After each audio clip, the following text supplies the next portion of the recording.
Please subscribe to my YouTube channel and don't forget to comment, like, share, and click the notifications bell button for more updates. Ringo Mariano Official. Boy Fish On. Tapalay. Fishing. Travel adventure. Cooking.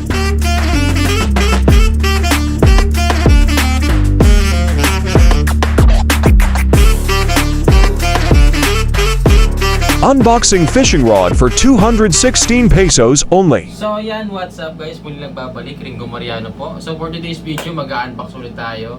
So bumili ulit ako ng fishing rod. Pero mura lang naman siya. Tinry ko lang kasi medyo hitik sa akin pinagdadala ng mga mahaba pag nagpi-fishing kami sa ilog. Kasi may mga puno, nahirapan ako. Kasi haba eh, 2 section kasi siya. Kaya ang binili ko ngayon is telescopic, yun ang tutupik. So bumili ako sa Lazada sa worth of 216 pesos. So titignan natin kung maganda at saka matibay. Then i-unbox din natin kung may ito siya. Kung may sira or maling items yung dumating sa atin.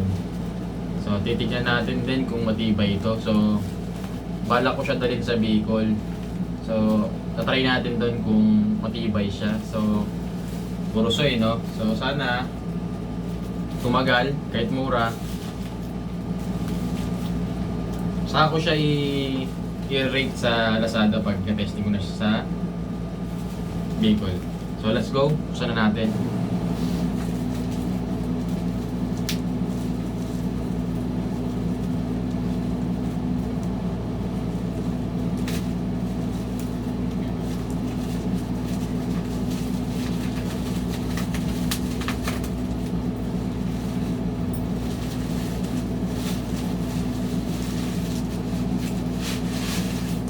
Ayan mga padi, ito na ang ating fishing rod na telescopic. Magaan lang siya, magaan lang. Tapos medyo mahaba siya para sa ano, kasi ang order ko talaga is 2.1 or 210 meters. So, bali 6 feet siya or 7 feet. Ganun siya kahaba. So, try natin siyang buksan. May free pa siyang lagay, no? Galing.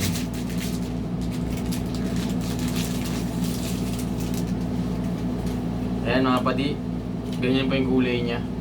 Tapos meron siyang free plastic. So, hindi naman siya ganun ka-plastic, parang matibay din. So, tatry natin kabit dito yung ano natin mamaya, reels natin. Kung maganda tignan. Magaan siya, magaan. Sana pag nilagay natin yung reels natin walang alog. Hindi siya alog. Sana matibay. Yan, goods na goods yung crosscast niya. Tapos wala siyang gas-gas, wala siyang sira.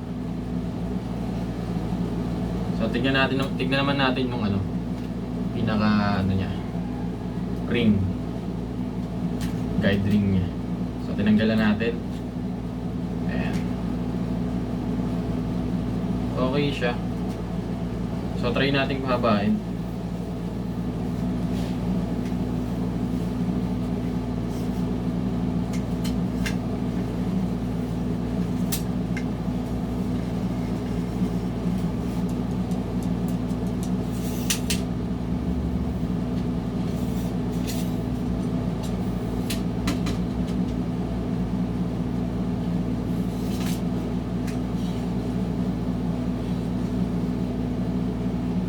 Ayan mga padi, nakabit na natin. Kaso hindi nyo makita sa screen eh. Pero good siya, wala siyang sira. Magaan siya, magaan. Magaan, goods na goods. Sa halagang 216 pesos, meron na tayong fishing rod na pwedeng magamit. So So okay na okay siya, wala siyang sira, wala siyang lamat, wala siyang putol. Kaya okay sa akin. Plus 5 sa akin yung rad pero hindi pa ganun ka 5 kasi gawa ng hindi ko siya nagagamit kung matibay or hindi. Sana pag nagamit ko siya, hindi tayo maputulan.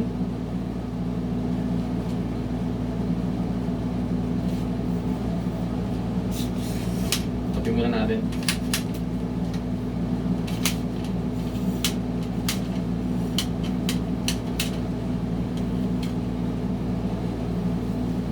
So okay siya, okay. Okay siya mga padi. Okay ito para sa akin. Magaan siya. Saktong-sakto sa presyo niya yung fishing rod. Saktong-sakto yung price. Sa halagang 260 pesos. So plus shipping fee siguro papalo rito ng 250. Meron ka ng gantong fishing rod na 7 feet ang taas. So, kukunin natin yung fishing reels doon. Try natin gamit dito sa fishing rod kung hindi siya gumagalaw.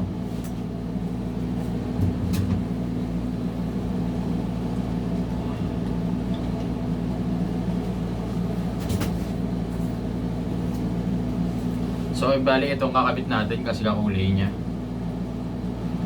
Kakulay niya kasi kaya itong natipuan ko ilagay dun sa fishing rod. So, kulay gold. Black and gold. So ano pala to? Shimano FX C3000. Yan. May favorite. Ito pa lang kasi yung meron ako eh. Kaya paborito ko siya. Hindi, meron naman ako doon iba. Pero hindi siya ganun kamamahal yung mga gamit ko. Pero sa paggamit naman yan eh. Marunong ka mag-ingat sa gamit mo, hindi agad siya may sira.